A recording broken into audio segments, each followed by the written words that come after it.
Olá, boa noite. Está no ar o Mais Notícias? A partir de agora, você acompanha as principais informações do Poder Legislativo e da cidade de Balneário Camboriú. Nas sessões de terça e quarta-feira passada, foram aprovados 3 projetos de lei. Confira os destaques. Na sessão de terça-feira passada, foram aprovados 3 projetos.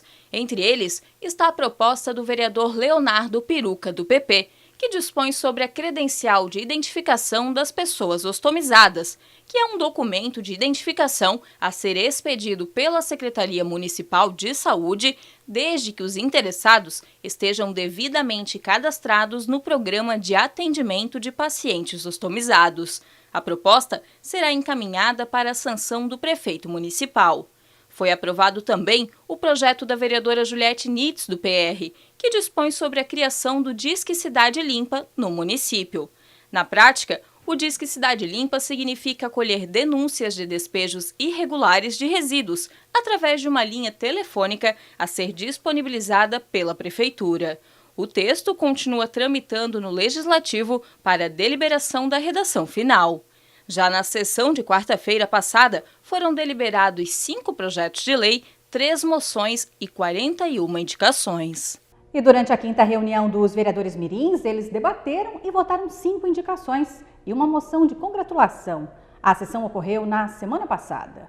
Entre as principais reivindicações que foram debatidas pelos jovens parlamentares mirins, estavam melhorias em algumas escolas da rede municipal, como a instalação de câmeras de segurança nos corredores e salas de aula. A reunião também contou com um momento especial, já que estamos no mês de prevenção ao câncer de mama. E quem esteve presente para usar a tribuna e falar sobre o movimento Outubro Rosa e as ações de conscientização que serão realizadas neste mês na cidade foi a presidente da Rede Feminina de Combate ao Câncer de Balneário Camboriú, Ruth Teixeira. O nosso trabalho da Rede Feminina do Combate ao Câncer é a prevenção. A gente trabalha, na verdade, a sua principal atividade é a prevenção do câncer. Nós trabalhamos o ano todo fazendo exames de prevenção do câncer ginecológico de mama. Daí, no mês de outubro, a gente faz ações para salientar a prevenção com convênios, com parcerias com outras entidades, fazemos palestras nas empresas que solicitam o nosso trabalho, as explicações sobre a prevenção. Temos uma equipe que faz palestras. A próxima reunião dos vereadores mirins está marcada para o dia 8 de novembro. E agora o assunto é saúde. Segundo o levantamento da Secretaria da Saúde de Balneário Camboriú, cerca de 20% dos pacientes faltaram a consultas agendadas com especialistas neste ano. O índice gerou uma campanha de conscientização. Faltar a consulta faz mal à saúde. A frase está num cartaz colocado no posto de saúde central para alertar os pacientes.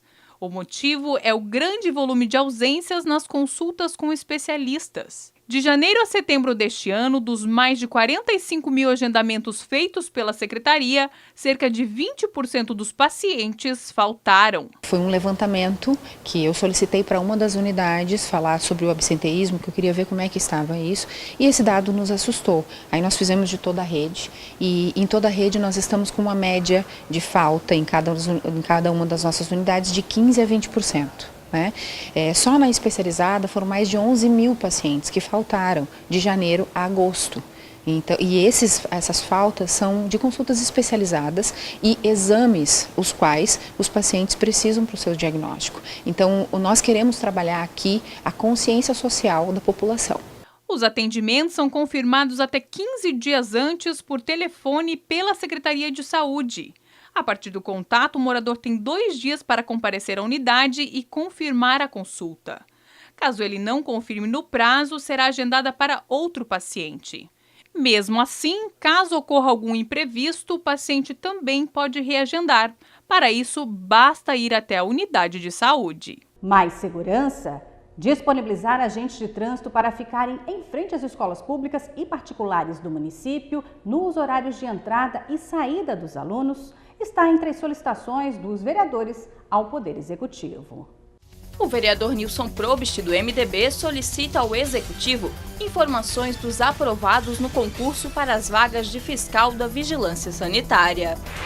Já o parlamentar Eliseu Pereira, também do MDB, sugere à Prefeitura Municipal a construção urgente de um abrigo de passageiros de transporte público na Marginal Oeste e Leste, entre a passagem de nível do bairro Nova Esperança e São Judas Tadeu.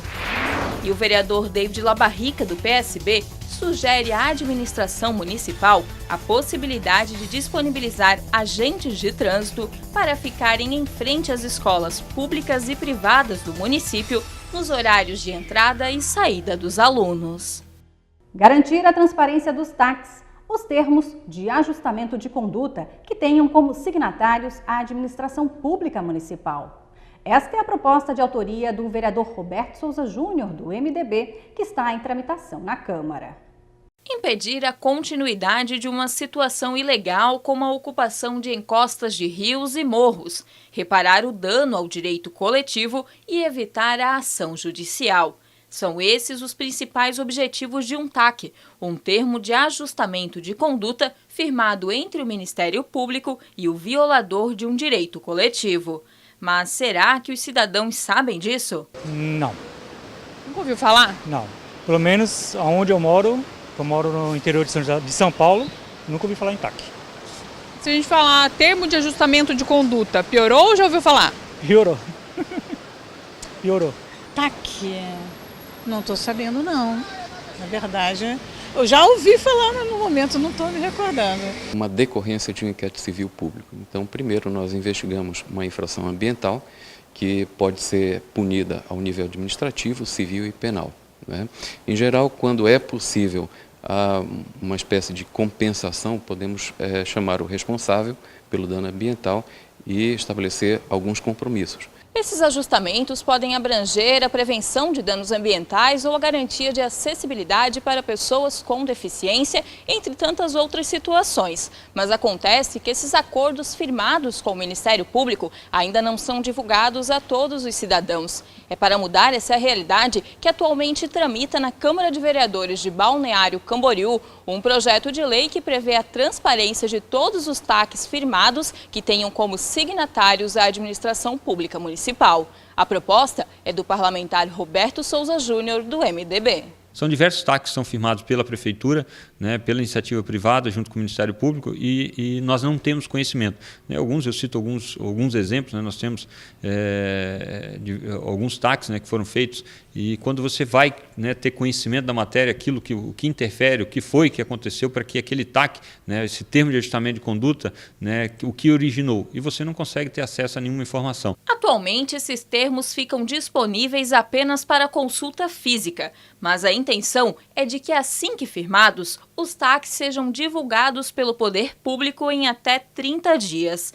Para o promotor, essa atitude irá contribuir para a fiscalização, que poderá ser feita também pela comunidade. Talvez um dos grandes problemas que eu enfrentei ao ingressar na Curadoria do Meio Ambiente em Balneário Camboriú tenha sido exatamente a falta de cumprimento de TACs. É fundamental todos nós fiscalizarmos aquilo que é celebrado pelo ente político. Claro, eu diria que este, aliás, é um direito cidadão. Qualquer um tem este direito. E na reportagem especial de hoje vamos falar sobre o movimento Outubro Rosa, que surgiu na década de 90. E é uma campanha de prevenção ao câncer de mama. A reportagem é de Kátia Santos. Eu estava grávida e continuava sangrando, então os médicos resolveram fazer alguns exames, daí descobriram esse tumor. Daí no meu primeiro dia de pré-natal eu recebi a notícia do tumor. Meu chão se abriu quando eu recebi o diagnóstico e na minha cabeça só pensava em morte. A doença tem estigma de morte e judia emocionalmente quem precisa passar por ela.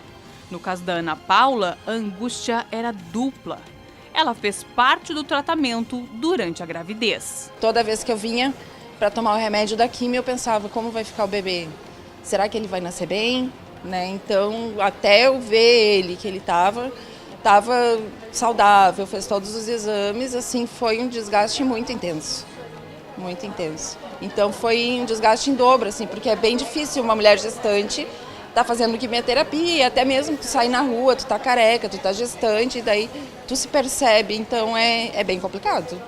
Ana descobriu o câncer do colo do útero na primeira consulta de pré-natal da segunda gestação.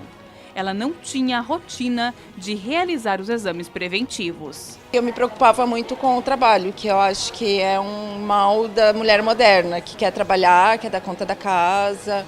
E eu já tinha mais um filho, então a minha vida era super corrida e eu achava que não era muito importante estar indo no médico, porque eu ia chegar atrasada e meu chefe ia brigar comigo. E eu acabava sendo um pouco relapsa com relação à minha saúde. O câncer de colo de útero ele pode ser prevenido, porque o exame preventivo do colo do útero permite descobrir ele no estágio pré-câncer, onde a paciente com um pequeno procedimento é tratada e curada. Certo? Então isso depende especificamente disso, de fazer o exame, de fazer o seu preventivo do colo de útero todo ano, né?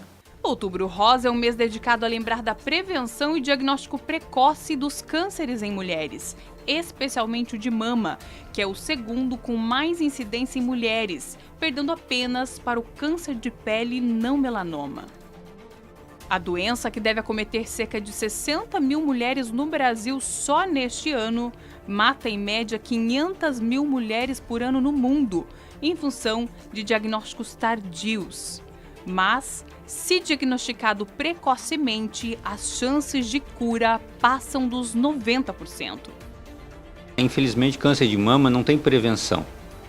É claro que vida saudável é importante para qualquer doença, para qualquer problema de saúde, mas para o câncer de mama o que a gente tem que fazer é diagnóstico precoce.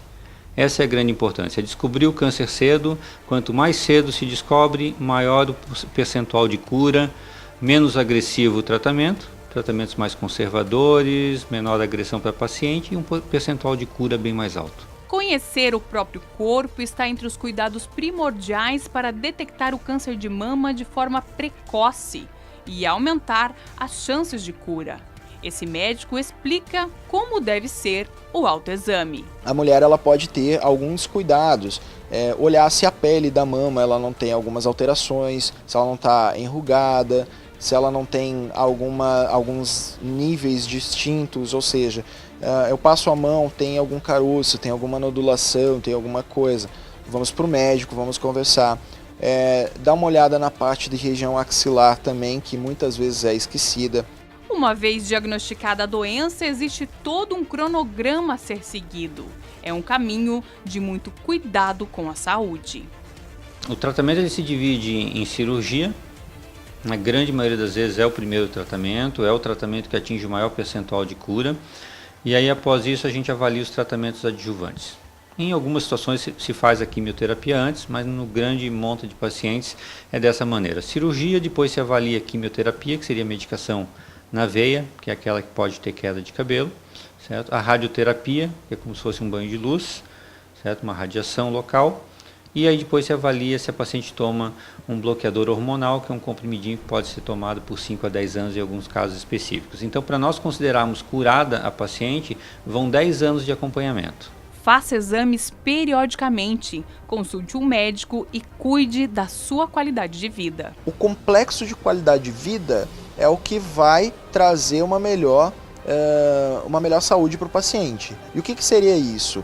É o bem-estar físico, social, mental, né? Então a gente tem que ter um acompanhamento psicológico também, né? A gente tem que ter acesso a lazer. É um todo, o nosso organismo sobrevive disso. Tanto é que todas as partes de hormônios nossos dependem dessas influências que o meio faz sobre o nosso corpo, sobre o nosso dia a dia. E o Mais Notícias de hoje fica por aqui. Obrigada pela audiência e uma ótima noite para você.